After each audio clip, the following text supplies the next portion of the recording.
Alright guys, it's Tony with MTBdropIN, and today we're at Worldwide Cyclery. And today's the day. We're going to be building my dad's Yeti SB 4.5.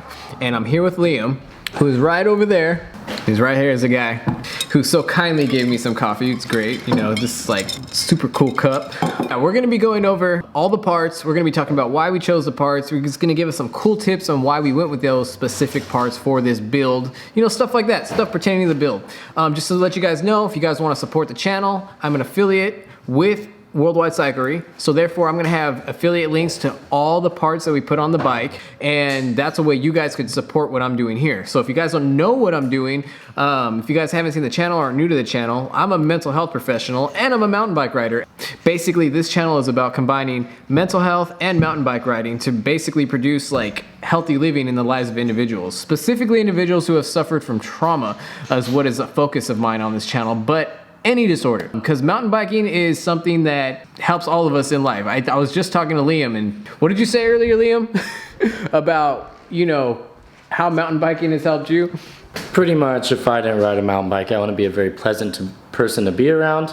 People around me be like, Liam, go get on a bike, go do some wheelies, get out there and stop being, you know.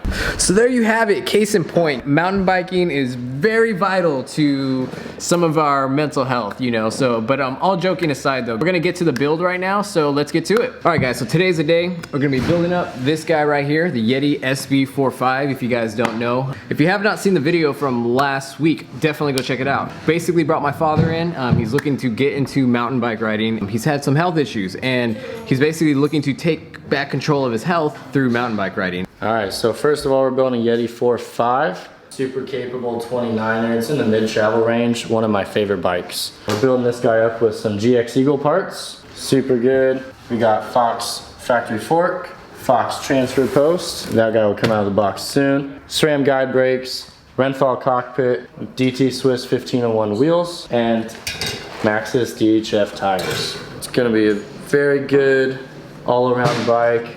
It should be awesome for your dad. First step, we're gonna pop the headset in, and then we'll measure up the fork and get that cut so we can start laying out all the brakes and handlebars and stuff. So we're gonna get to it, and we're gonna be walking you through, giving you some tips along the way.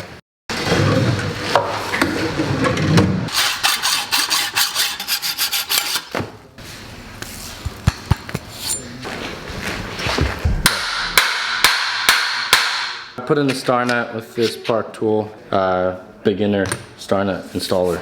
Beginner? So there's like an expert? Yeah, this one you can't even mess up. Guides you right in. All right, dude, so why did we decide to go with the Fox 34 fork? Fox 34 is a great all-around fork. It has enough strength, but is also pretty lightweight. It's gonna be perfect on this mid-travel 29er. Factory fit 4, so you'll get your 3 modes of lockout there. Open, medium, firm. 140 travel to match the Yeti 4.5, which is what it calls for. And yeah, just a really good all-around fork. It's gonna have great performance. Right on.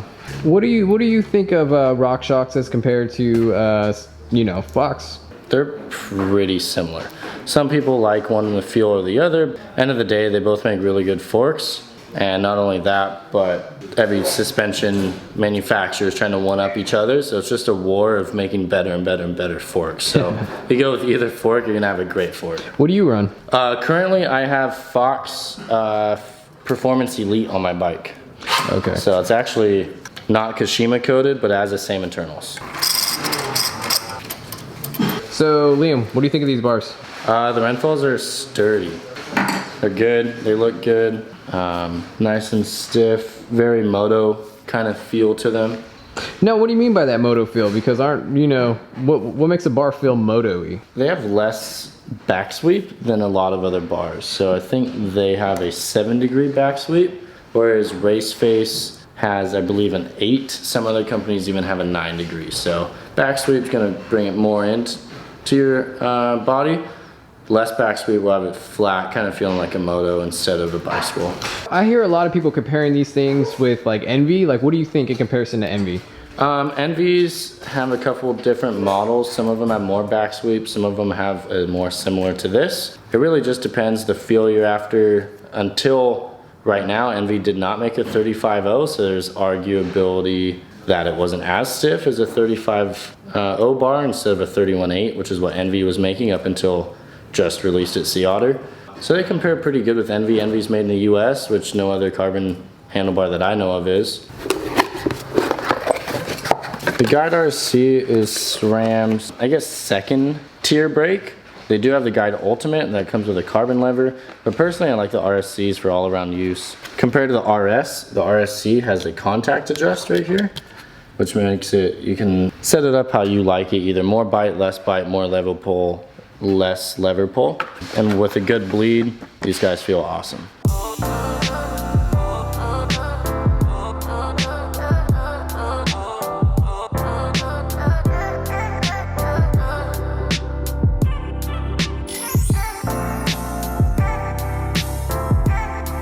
So you're routing all the cables right now? Yes. Okay, and you put on the rear brake? Yep. So in terms of this build, what stands out to you as pretty unique about this bike? Because this is a custom bike. You know, this isn't something that, you know, comes from the factory. This is something that was all you guys spec'd out for us for our specific needs. So what stands out on this bike? Things like Renthal bar and stem, Guide RSC brakes, DHF tire, and then we'll be getting the new SRAM Dub bottom bracket system. What is the new SRAM Dub bottom bracket? Essentially, I don't know what Dub stands for, I kind of forgot, but it's their newest bottom bracket iteration. Instead of being their traditional GXP, which was 24, 22 stepped, or BB30, similar to SRAM had a BB30 offering, or Race Face on their 30mm Kinch spindle. The Dub is kind of right in between the two at 28.99 spindle, and a redesigned bottom bracket is supposed to prolong durability with better seals and better overall life of the bottom bracket. These are 35s too, huh? Can you tell a difference with the 35s in terms of stiffness and everything? To be honest, I've been on 35 for a while now, and I don't really remember what the 31.8 feels like. But I mean, any carbon 35.0 bar you're gonna rock is gonna be stiff as hell. So, booger.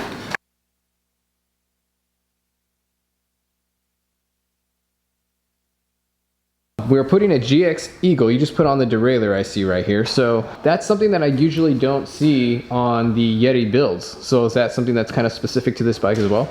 Yeah, a lot of the Yetis are coming with it, but they don't come with a full GX kit. For the value and the quality of it, it's unbeatable. The GX Eagle is top notch.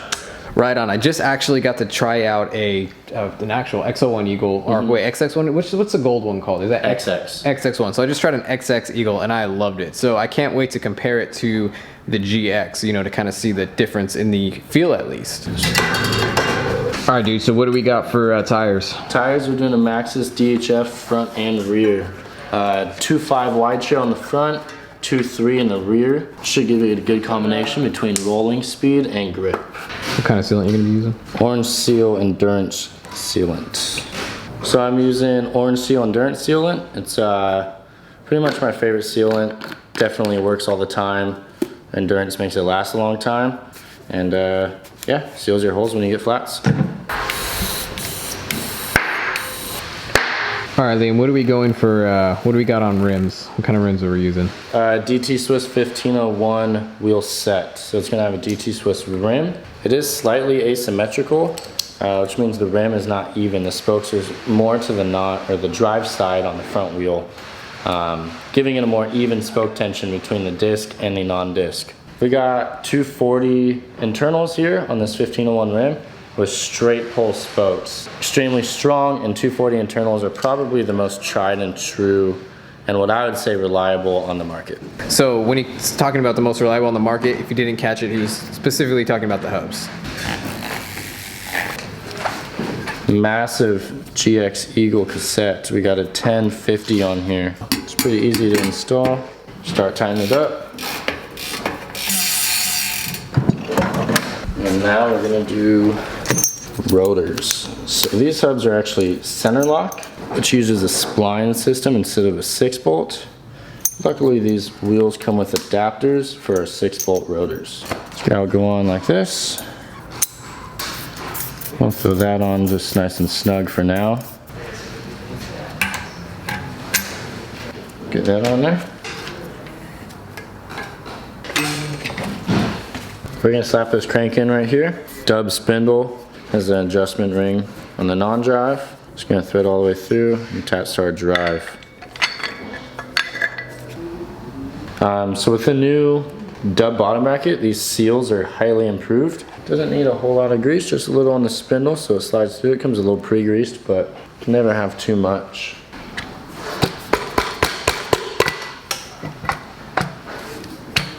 Adding this little spacer right here.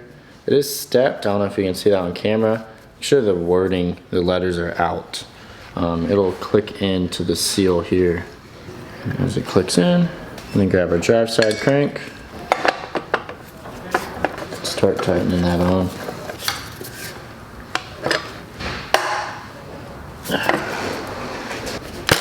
To the other side, we'll wind in our adjustment on this non-drive side. Just like that. Tighten up my adjustment ring. So make sure that's just pretty much finger snug. It does add a little bit of tension as you tighten as well. So you don't want to get it too tight and then tighten, because then you'll have it too tight of a crank. That'll break in a little bit as well, but that's pretty darn smooth. Set up for a bleed. Taking out the pad so I can put a bleed block in, and then bleed front and rear brake. They do come pre-bled. However, this frame is internal, so I had to unhook the lever assembly from the cable, run it through the frame. Not only does that let air into the system, but a lot of fluid falls out of the master cylinder. So I gotta replace that and get all the air out of the system. And then the front brake, technically you could run a long cable, but we don't do that here at Worldwide Cyclery. We like all the cables nice and snug. So we go ahead and cut that, and then I'll do a bleed on that as well. All right, so I'm here with Dr. Liam right now, our nurse Liam. He's getting all this, he's got his gloves on, he's getting all this little... I'm not a nurse, man. You're not a nurse? It's okay, man. Cool. You'll be a very manly nurse.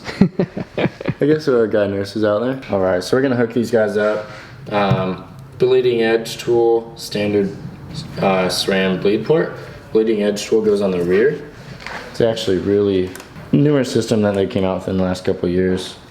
I can get this rubber O-ring off with my gloves. Has a little 3 or 2.5 hex on here. Goes in, and you hear that click. So once it clicks in, it's good, and then we're gonna open that a half turn once I start bleeding. All right, so moving up here, we have the guide RSCs, which also has the contact adjust. So when I'm bleeding a rear brake, I move the contact in the motion of the arrow just about all the way open. And that's gonna allow for the most range adjustment, and also it's gonna help me get probably the most air out of the system. Sometimes these are a bit stiff from the factory. Park tool chain tools, nice grip, open it up half turn. And I'm just gonna start my bleed process. I'm gonna move fast through this. It's not a bleed instructional video. That could be a 30-minute video in itself. So I'm just swishing some fluid back and forth between these guys. Get all these little air bubbles out. So you're literally swashing them back and forth? A little bit of back and forth, but the main motion I'm doing is suction. Suction's extremely powerful, and these have little nooks and crannies in here with air bubbles, so the suction helps pull out all the air. Watch right here, this first pull, probably have a decent amount of air. So all those bubbles are just kind of hiding in there that the swishing won't get out. I'll do 5 to 6 of these until there's no more coming out. It already looks like them. So can you explain the stack height and why you chose to go with this specific stack height that I see before us? Yeah, so generally speaking, lower front end is gonna be better for climbing. Taller front end will be better for downhill. Now that being said, if your body's not flexible, you don't have your bars way low, you're not gonna get any performance benefit out of it. You wanna have a good bar height for how flexible you are. Now your dad's just getting into it. I'm not gonna set him up to be too low. I wanna give him adjustment. So I have a 10 on bottom and a 5, so 15 below, 10 on top. All right guys, so it's the moment that we've all been waiting for. We're gonna put on the wheels. Ready? Yeah. Ready to do this? We can get this done? Let's get it done. Back to this.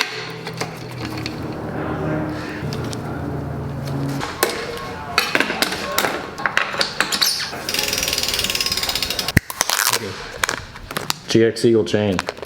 Take out our quick links.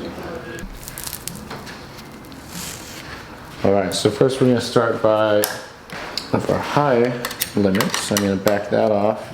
Cool. So I'm going to start by threading this through. These pulleys are narrow wide, so you do have to line them up with the narrow and wide links on the chain. Just going to thread this guy through. I might do this a little bit differently than other folks. I've installed quite a bit of Eagle, so that's the next link I would do it. I'm going to skip a link. We're going to take off 5 full links here. And this should give us enough chain tension to keep some tension on the derailleur, as well as get all the way up in our huge 50 tooth, aided by our very long cage derailleur. These links are directional. They're curved. I'll just make sure they're going to curve with all of these sprockets. Make sure our quick link's nice and snapped in. So here we got tension on our rear derailleur. So no chain slap, nice and quiet how we like it. And then I'm going to start setting up limit screws, and we'll shift all the way into our large 50 tooth. All right, Liam, so what pedals are we putting on? Race Face Chester pedals. These are probably our favorite flat pedals, especially for the price. Very affordable. They're awesome. They come in 6 to 10 different colors. They'll probably match every single bike out there. Composite body, replaceable pins, nice bearings or bushings, whatever might be in there. For the price, they're awesome. It's probably our most popular and most sold pedal. Adjusting the gears for the first time. Woo! As you can tell, it's got a little bit too much tension. I try to get all of this cable stretch out. So these are just stainless steel braided cables. They do stretch. My idea is to get all the stretch out before we go for our first ride.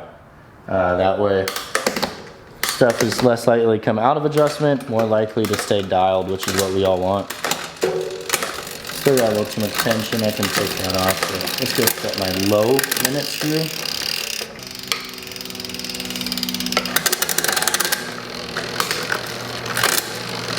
Very nice. And then we're going to use our GX Eagle B-tension tool.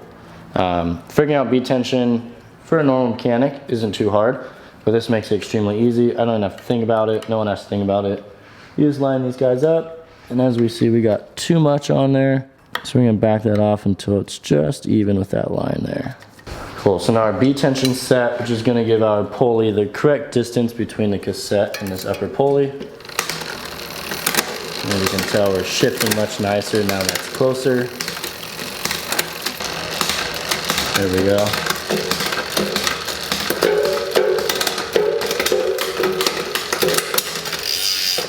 Dropper post cable through. There we are.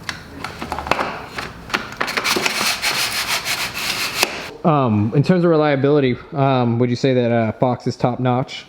Fox is probably top notch for what we deal with mostly. Fox, KS, and then a few other brands that are like more up and coming. Bike Yoke seems to be really solid. So we are almost done with this build. Like, it is coming to a head right now. So we are pretty much headed towards the finish line. We're gonna be getting ready. We're gonna be going for a ride. Can't wait. My dad's actually gonna be coming tomorrow and picking up this bike. So I'm super stoked to, you know, for him to get back, for him to get his bike and for us to go ride and do all that stuff like that. So it's definitely coming to an end, and we are going to continue with my dad basically coming and picking up the bike. So if you guys have any questions about the build or anything like that, with the specs, definitely check in the comments. And so what kind of lever are we doing? We're doing a wolf tooth on here. Wolf tooth with the matchmaker. So one clamp on each side. Wolf tooth is awesome. Nice big sealed bearing in there. Good ergonomics. And made in the US. So the bike is done, guys. The bike is completely done. So I gotta put the finishing touch on. So I'm gonna put on the MTBdropIN sticker on the rear of the bike.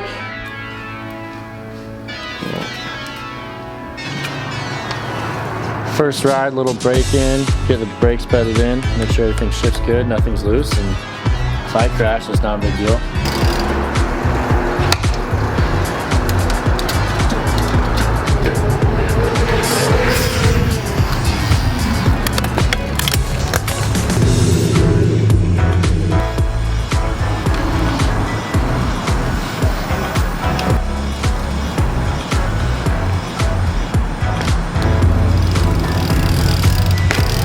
So what do you think of it, Liam? It's good. 4.5 is one of my favorite bikes. I've had one probably like 6 months I was on one. I did everything from race Downeyville on it to my local rides around here to days at Big Bear Bike Park. So 4.5 is super versatile, and I think if you're gonna have one bike, it's definitely a good option to have.